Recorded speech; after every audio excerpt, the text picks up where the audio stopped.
Hey everyone, welcome to Be the Change. My name is Lily Mott, and today I'm going to be talking about how change comes when you support others. I am so excited to introduce my guest this week and share our conversation because I was so inspired by this guest's approach to making change and their advice for others who want to make change. My guest this week is Peren Tiemann, and they are an activist who is passionate about gun violence prevention, LGBTQIA rights, voter registration, and more. I am so excited to share this conversation with you. So, without further ado, let's get started with this episode featuring Peren Tiemann.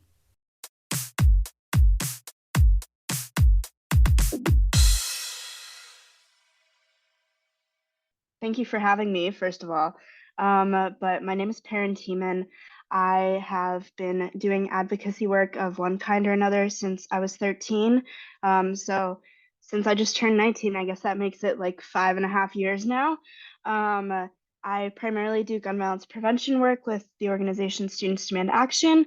For me, that's looked like doing a lot of school-based work in my high school in Oregon and now in my college in Ohio, as well as doing a lot of LGBTQ plus rights work, and voter registration, that kind of thing, all the things that go hand in hand. So yeah. That is such a great way to get started. And I love how you mentioned the intersectionality of your work and how it really goes hand in hand, especially with voter registration, because that is how so much change is made in the ballot box. So I would love to know more about your background and what got you started with this work. What did the path to getting involved with activism and organizing look like for you? Yeah, so I got involved in Students Demand Action doing gun violence prevention work when I was 13 after I heard about the Marjorie Stoneman Douglas High School shooting that happened in Parkland, Florida. And I tuned into the March for Our Lives that happened in DC, not because I particularly wanted to watch a protest or even really knew what was going on because again I was 13 and hadn't paid much attention to the news or anything like that in the years prior. And I was in Oregon, the shooting was in Florida. I had no personal connection to it. So I tuned into this march honestly because Lin-Manuel Miranda and Ben Platt were performing and I wanted to hear what they were performing.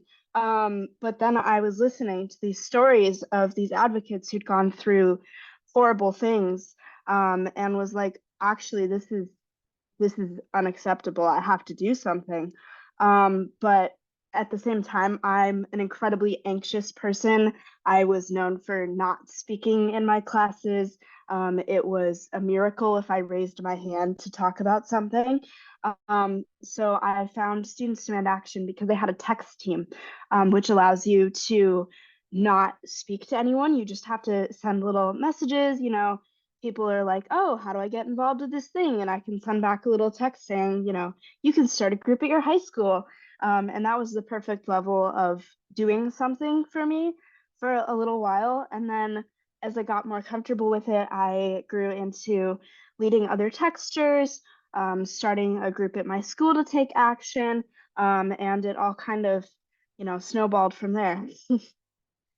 That's so interesting to hear how you were really able to find these ways to get involved in these movements that made you feel comfortable.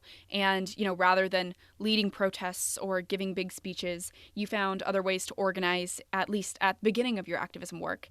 So, tell me more about ways that people can get involved in change making if maybe they don't feel comfortable leading a protest or being out on the front lines in that way. Can you share some ways that people can support and contribute to movements, especially if some of those in person events and speaking engagements may seem daunting to them? Absolutely. I definitely want to make sure that I'm creating advocacy that's as accessible for everyone as possible. And for me, especially, and for a lot of my friends, that means creating ways that people don't necessarily have to dive in. They don't have to show up to things in person where they're ridiculed or expected to know all of the answers immediately. So, a lot of that right now, thanks to this whole Zoom thing that we've created in the past few years, looks like just signing up to be an observer, I think that's how I learned a lot was when I joined the text team, I was able to, send these pre-written messages and kind of learn what the answers to people's questions were, and to be able to learn more about the movement, like what um, legislation was taking place at the federal level without necessarily asking the questions that would cause me more anxiety. So I think joining things like text teams, if you're somebody who doesn't mind speaking to people, but still like doesn't feel comfortable seeking out necessarily all of the information, like phone banks, those are a great way to get involved, especially as we near, every single election. There's countless phone banks for local communities, statewide. We're getting up to a presidential election. So even just getting information out to people in a way that, you aren't necessarily doing it in your community, which can be taking a lot of the stress off. I've also found that doing things with other people can help a lot. It kind of depends on the person, but for me, understanding that advocacy doesn't have to mean like a 300-person protest. It can be like four of you sitting in a room thinking, here's how we can make change in my school, which my high school was really small. So four of us, sitting together, planning out like, here's some problems we found, here's what we think might be a solution, who can we reach out to, and just being together in that space is a way to take off some of the barriers that are so often presented as like, oh, you need to form this giant protest if you want to do anything. That's not how it works. And I've seen so many people make a difference even through submitting written testimony, um, just to say like, I do care about this thing. I like, maybe I don't have access to go to the meeting where testimony is being accepted, something like that. But I always still want to voice my opinion. I think all of those things are incredible tools. And with Students Demand Action, especially, those are really accessible by joining like the state team, the text team, just tuning into a welcome call and kind of learning more about the movement. A lot of parallel movements have similar things. I'm constantly getting texts from like Sunrise Movement talking about like joining a giant call just to hear what's going on. And I feel like even tuning in to that information is a way to make change in and of itself. I think that makes so much sense. And I love that idea of doing work outside of your community because that might be a way to feel more comfortable speaking with people and raising awareness. And just because you may not feel comfortable doing that work in your own community, that doesn't mean that you can't do it somewhere else. So I think that's great advice. So, you are working on raising awareness about some really emotional issues, especially gun violence prevention, which I think is such a scary and frustrating issue for so many Americans. We just see so many headlines about mass shootings and gun violence, like the shooting just last week on October 25th in Lewiston, Maine. How do you manage to maintain your mental health and stay motivated to make change as you're doing this work? Yeah, that is the never-ending question because every time we come back and there's been another shooting. Um, so for me, especially what keeps me going is the community of the movement, especially after the Club Q mass shooting in Colorado Springs last November, which took place on Trans Day of Remembrance and was targeted at this queer nightclub. That was a really hard day for me and a lot of my friends across the country. So being able to hold space with one another is really one of the most crucial elements to this movement and one of the best reasons for me that I stay. And I know a lot of people cite that as their reason as well. It's one thing to make change by yourself, it's another to make change in a community. And that's what's able to keep so many of us going. Also, just knowing that I don't have to be the one to make change on everything. For me, my focus is always suicide prevention, trying to keep young people safe, young queer people safe. Those are the areas that I feel like I have some level of expertise that I can lead in. And other areas, it's, that's my space to step back and do what others ask of me because I'm not somebody who's eligible to speak on what it's like to be a survivor of gun violence.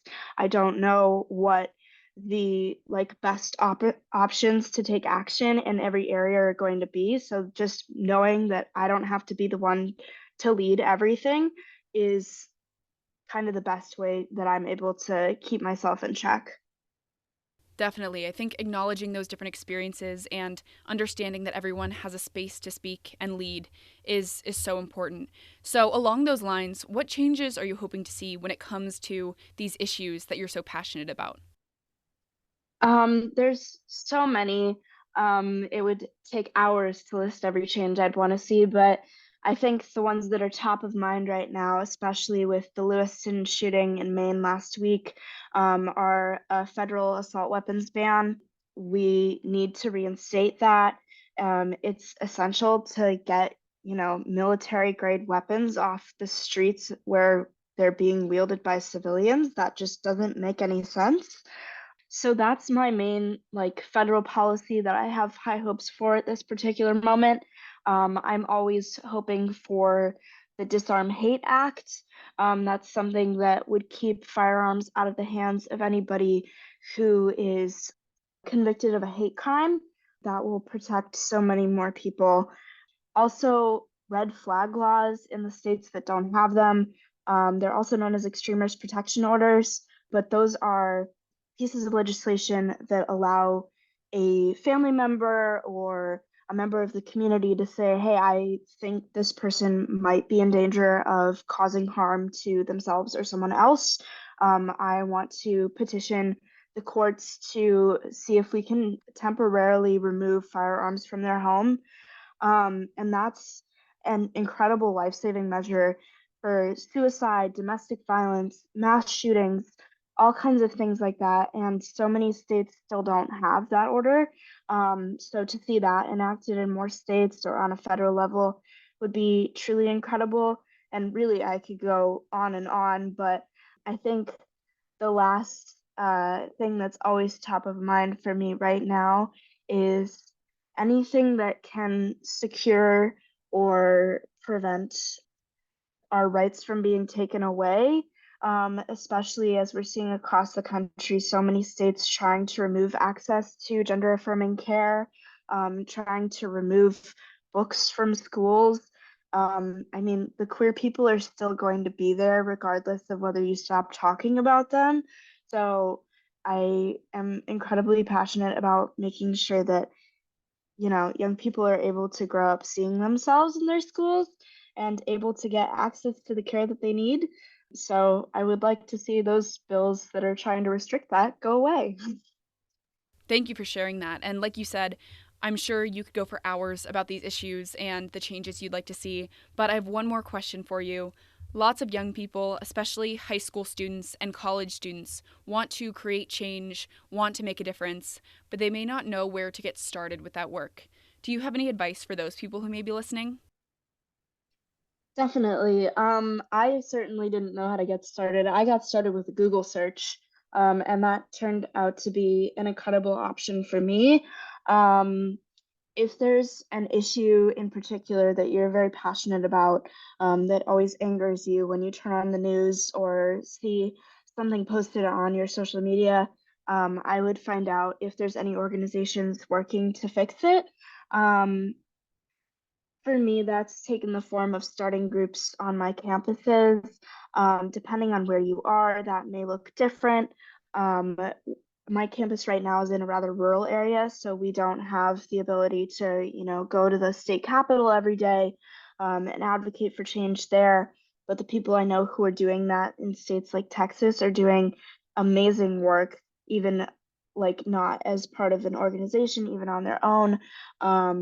So I think the first step is always just seeing what you're passionate about, seeing what others in your community care about. Maybe you and your best friend are secretly both really passionate about gun violence prevention, and you never had any idea because you never brought it up. So I feel like just starting conversations and building awareness for what's going on in our country and our world is the first way to get started. And beyond that, it just takes a little learning what you can do.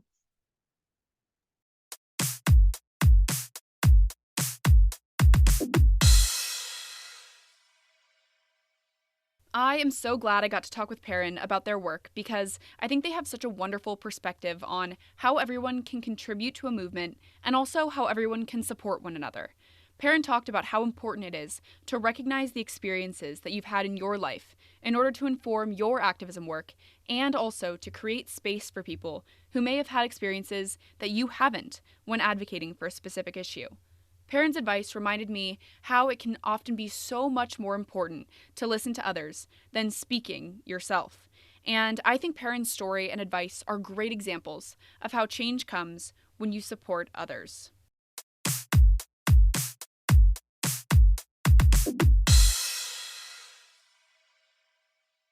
Thank you so much for listening to this episode, and you can find Peren on Instagram at peren.tie to get connected with them. You can also learn more about and get involved with Students Demand Action by texting the word STUDENTS to 64433, and you can also find Students Demand Action on Instagram at Students Demand.